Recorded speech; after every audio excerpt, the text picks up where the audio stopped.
Broadcasting from the Washington Hilton in Washington, D.C., Solutions Review is on location at Boomi World 2019. Brought to you by Dell Boomi.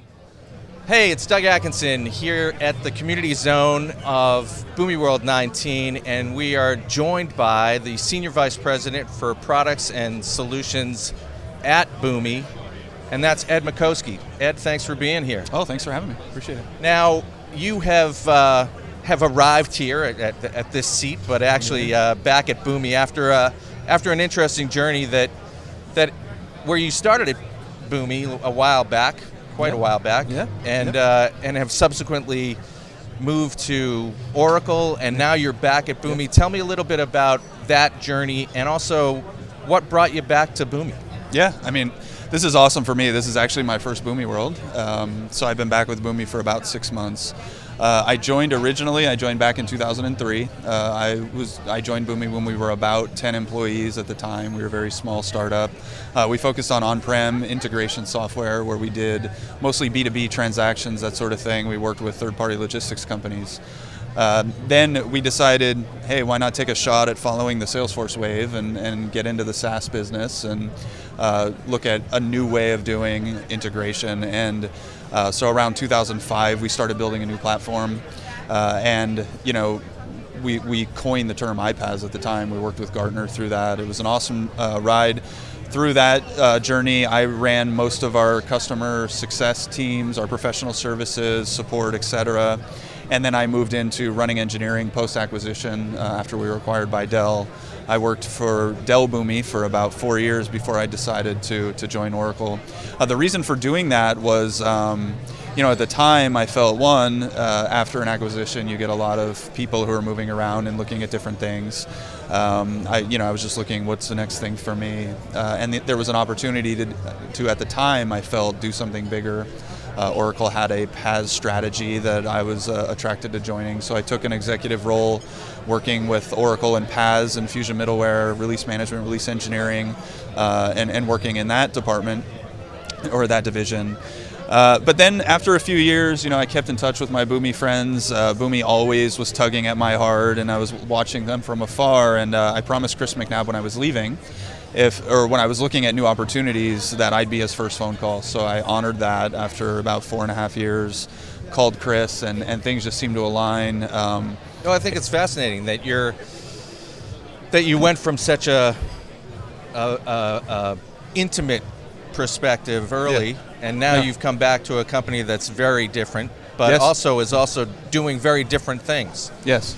And so how do you think about what customers need at this point compared to, you've seen a lot of changes over the past 15 years. Yes, so we're no longer about at Boomi just an integration platform, right? We're iPaaS, but we're trying to push the envelope around, accelerating business outcomes. You'll hear about a lot about that in the conference here, but we're looking to go bigger. We want to do bigger transformations for our customers. We want to give them the tooling to be able to do that, and we're really seeing them accomplish these types of things across our product set. When I had left, we only had 2. We have 5 different services as part of our platform, and we're solving much bigger problems than we were originally, and that's exciting. Well, and I think that's what we see in a lot of the categories that we cover is the idea of moving from points to platforms, solutions to platforms, and that's really driven by customers. So as the senior vice president of products, you're obviously thinking about customer needs. What are you seeing as some of the drivers now for the next level of adopter? So for us, as you introduced me, I'm responsible for products and solutions, and I actually, I take solutions very seriously for us, as a lot of companies should that work in the enterprise space. A big differentiator for us and the value we provide to our customers is that we can literally build and curate these solutions that customers can use. A lot of these bigger vendors will talk about the art of the possible and and those types of things, and it typically results in a professional services engagement or something like that to roll out. We're really focused on building these solutions and sharing and giving them to our customers as starting points, as accelerators, not just for integration, but an entire data management in a data management kind of way. So I do have a pretty large team now focused on that as well, and I think that's the next big thing for us is real solutions that we can provide to customers that just aren't the art of the possible, that take a long time to implement, but things that you can do now and today. And so I'm always curious about things that people should think about potentially avoiding. Yes. as they implement. So I know there's a lot of possibilities, and yes. and we hear about a lot of those. As you would provide some advice to a customer or yes. a prospect even who is thinking about Boomi or thinking about just next level iPaaS, what are some of the things that they should be thinking about that they might want to try to avoid? So the biggest thing that people lose sight of, and I'll take this from my professional service background and also from a product perspective as well, it's very important, is their time to value. Whenever a customer engages or anyone engages in a new project, whether it be iPaaS or any type of development in a digital transformation, you should focus on that first. All too many times I see customers get engaged in these projects. They may have 500 interfaces they're looking to build from an integration standpoint. They should focus on the top 3 to 5 to start. And a lot of our competitors, I would say, or other vendors, sometimes look for the bigger service engagements. They want the money around those projects, but we always focus on time to value first, and then solve the long tail later. Right? You want to bring in ROI to your business, and that's something that people should think of, first when they're engaging in a new project like ours.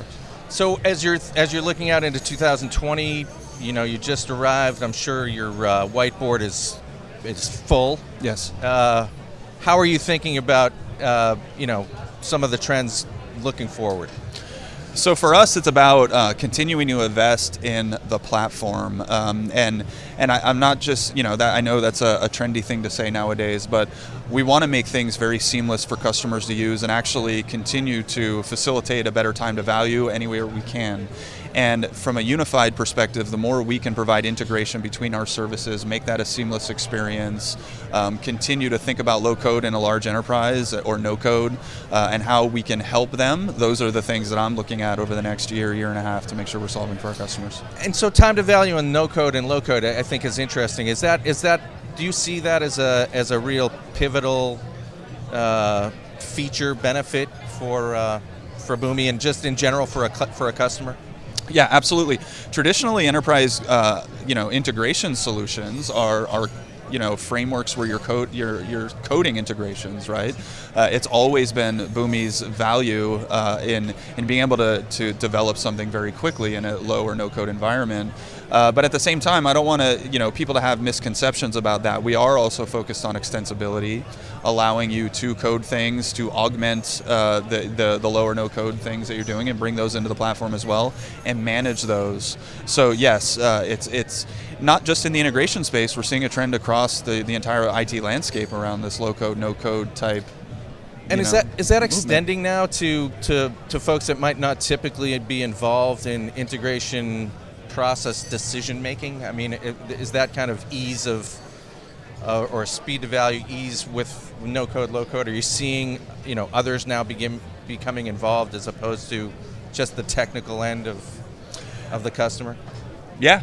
So from a customer perspective, it's what's brought us into enterprise IT and kind of forced the wave. We've seen lines of business with analysts or that have some tech abilities. They're not necessarily developers or coders, but they understand how they want their business to work and how their systems to operate. So they're kind of demanding of central IT and of the development teams to take on these tools to deliver things for them faster, but also give them the power to deliver things as well. So it's a common pattern for us where our users are an application owner in a line of business. They may not be a developer, but they're writing their integrations and forcing, or asking their central IT teams to own these and work with them. So we're extending the power of our platform throughout the entire enterprise, and it's not just a high-tech thing that sits in a central IT environment today. Well, it certainly has been an amazing show for us. We appreciate you coming by. Certainly a lot more people here than when you first. Oh, absolutely. For sure. And for your first Boomi show, this is a pretty good one. Yeah, absolutely. Well, thanks Cool. very much for swinging by. We appreciate the time. Yeah, thank you.